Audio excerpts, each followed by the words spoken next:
Espace TV, le 22h.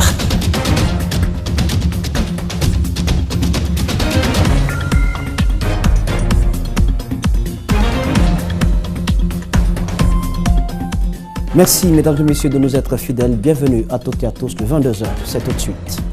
Que s'est-il passé entre la Banque centrale de la République de Guinée et la société MMS chargée de convoyer des fonds dans ses banques correspondantes, notamment à Dubaï? La question se pose d'autant plus que 21,57 millions d'euros manqueraient à l'appel. Le circuit de transport des fonds de la Banque centrale est pointé du doigt. La rédaction s'est intéressée au dossier. La directrice du port autonome de Conakry et son adjointe se rejettent mutuellement la responsabilité dans le dossier lié au bail d'une partie de ce patrimoine public. Devant les travailleurs, elles ont parlé sans convaincre. Décryptage à suivre. Au Mali, Ibrahim Boubacar Keïta a été officiellement installé dans ses fonctions de président de la République pour les 5 prochaines années. Son principal opposant, Soumaïla Cissé, parle d'usurpation et déclare qu'il ne le reconnaît pas comme tel.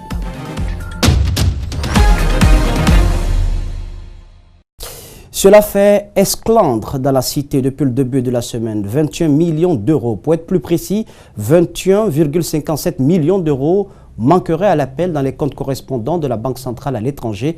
La société qui convoie ses fonds à Dubaï, MSS, est pointue du doigt face à cette actualité qui fait les choux gras des médias. Un communiqué laconique signé BCRG a été servi à la presse. Djibril Ba, décryptage. Il s'agit de plus de 21 millions de dollars qui se seraient volatilisés lors de différents transferts de fonds à Dubaï. Nos confrères et chroniqueurs des grandes gueules ont longuement épluché ces dossiers jugés scandaleux. MSS est une société mauritanienne chargée de convoyer des devises de la Banque centrale vers Dubaï où se trouve un compte au nom de la République de Guinée. Ce qui est à dire, Lamine, c'est que nous sommes un média assez crédible. Ouais. Pour ne pas nous lancer dans de la diffamation ou dans de la diversion. Ce n'est pas du tout le cas. Je vois déjà d'autres médias s'en donner à cœur joie, mais c'est peut-être mal connaître notre détermination à aller jusqu'au bout de cette enquête.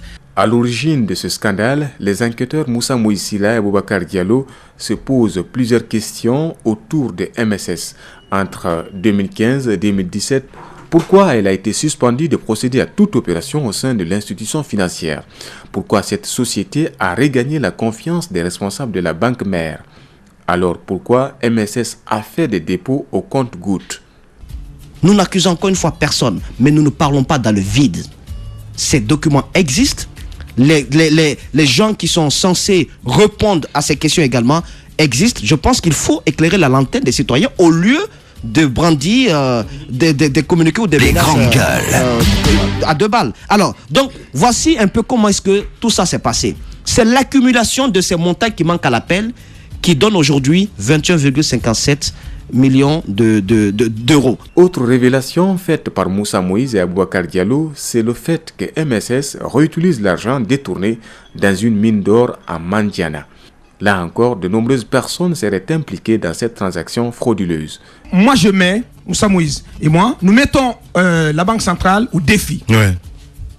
Qu'il soit possible, qu'elle soit dans la possibilité, puisque ces 21 millions d'euros, il parle désormais d'euros, ouais, manquent à l'appel et même il confirme donc qu'elle ait la possibilité qu'elle soit capable de rapatrier ce montant ici en République de Guinée. Et dès la première demande, je crois que le chef de l'État en a fait la demande. Si ce montant existe, la moindre des choses à faire, c'est de le rapatrier. De l'autre côté, les autorités de la BCRG ont réagi à cette sortie des journalistes. Dans un communiqué qui ne contient aucune signature, la Banque centrale parle d'allégations en invitant les journalistes à plus de professionnalisme. La BCRG se réserve également le droit de porter plainte contre les auteurs de cette révélation, qui n'est pas une première. Les députés viennent de voter la loi des finances rectificative 2018. Les prévisions recettes et dépenses enregistrent une baisse significative. Cette situation n'est pas sans conséquence sur l'atteinte des objectifs de l'État et la santé des finances publiques. Au-delà, les revenus des ménages sont fortement impactés. Comment expliquer ce déséquilibre budgétaire? Quelle alternative s'offre à l'État? Mamadou Boy Diallo, spécialiste des questions économiques, et Aliouba nous signe ce reportage.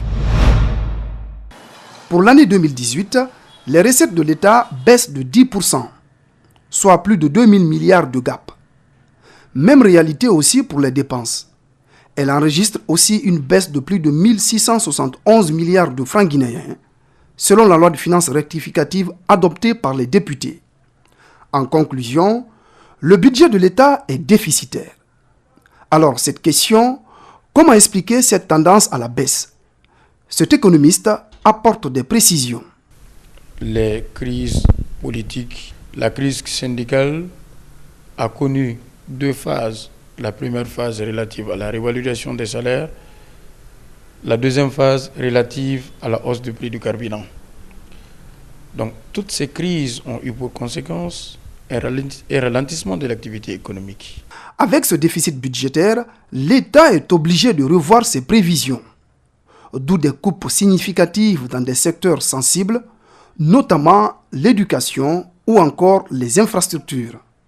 C'est pourquoi à l'Assemblée, l'opposition a voté contre la loi de finances rectificative. Pour ne pas voter un budget qui n'est pas en adéquation avec les aspirations du peuple de Guinée. Au moment où les Guinéens veulent des routes, l'État coupe le budget des routes, alors qu'à peine on touche le budget de la présidence de la République, alors qu'à peine on touche le budget de l'Assemblée nationale. Des recettes et dépenses de l'État qui baissent. Finalement, quelle approche de solution pour juguler cette tendance baissière? Rendre les dépenses à la fois efficaces et efficientes. Dépenser dans ce dont on a besoin.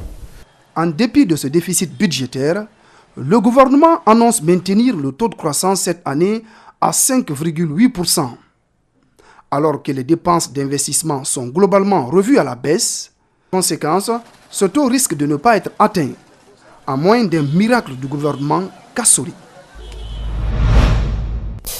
Tenue ce mercredi de la réunion du comité de pilotage de l'initiative pour la transparence dans les industries extractives en Guinée, ITU en abrégé, c'est le ministère des Mines qui a servi de cadre à la rencontre, la présentation du rapport initial 2017 par le cabinet Moore Steffen. L'examen des points de décision était la toile de fond de cette rencontre. Mariam Fodé Camara, Mohamed Al-Hussein Camara pour le compte-rendu.